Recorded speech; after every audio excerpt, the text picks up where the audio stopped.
IELTS listening টেস্টে অনেক candidate আছেন তারা বুঝে উঠতে পারে না যে কিভাবে প্র্যাকটিস করবে বা বাসায় কিভাবে প্র্যাকটিসটা শুরু করবে, কোন রোড ম্যাপ ফলো করা উচিত লিসনিংয়ে ভালো করার জন্য।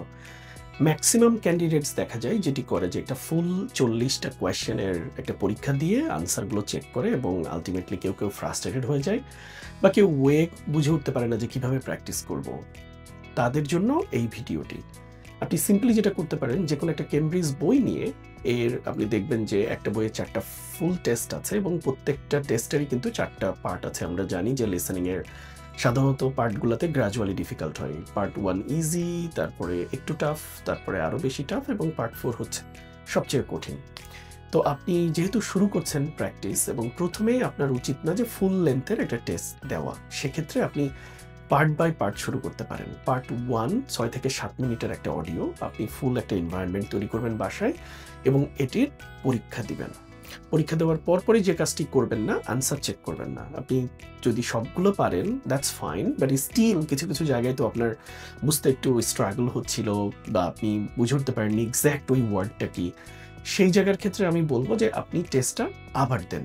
সো আপনি দ্বিতীয়বার আবার শুনলেন এবং আগেরবার অনেক কিছুই বুঝতে পারছিলেন না, পরের বার কিন্তু আপনি বুঝতে পারা শুরু করছেন বা বোঝা স্টার্ট করেছেন।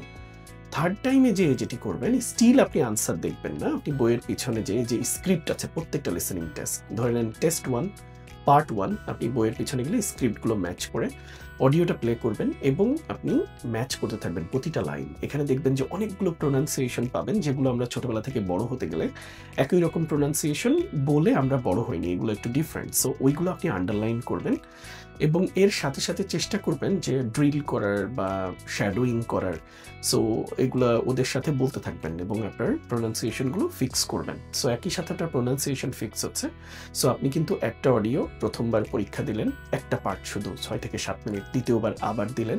তৃতীয়বারে যে স্ক্রিপ্ট দেখলেন অ্যান্ড আপনি বুঝতে পারলেন কোথায় আপনার প্রবলেম, আননোন ওয়ার্ডগুলো আপনি শিখলেন, আন্ডারলাইন করলেন বা প্রোনাউন্সিয়েশনগুলো শিখলেন। এরপরে যে আনসার দেখবেন, দেন আপনি এক্সপ্লানেশন নিজেই পাবেন যে আপনার কেন ভুল গেল, যেহেতু আপনার কাছে স্ক্রিপ্ট আছে, আনসারও আছে। সো এইভাবে পার্ট 1 আপনি 3 বার শুনেছেন অ্যান্ড আপনি স্ক্রিপ্ট দেখেছেন, এতে আপনার কিন্তু অলরেডি লিসেনিংয়ের একটা হ্যাবিট তৈরি হয়েছে এবং অনেক এক্সপোজার হচ্ছে। আপনি যদি কোনো স্পেলিং পান যেগুলো আপনি পারতেন না, সেগুলো আপনি প্র্যাকটিস করতে পারেন এগুলো লিখে রেখে। সো অনেকগুলো কাজ একসাথে হচ্ছে। সেম ওয়েতে পার্ট 2, পার্ট 3 অ্যান্ড পার্ট 4 যদি প্র্যাকটিস করতে থাকেন, I hope আপনার লিসেনিংয়ের স্কোর আস্তে আস্তে বাড়তে থাকবে। Thank you so much for watching this video and I hope this tip will help you a lot.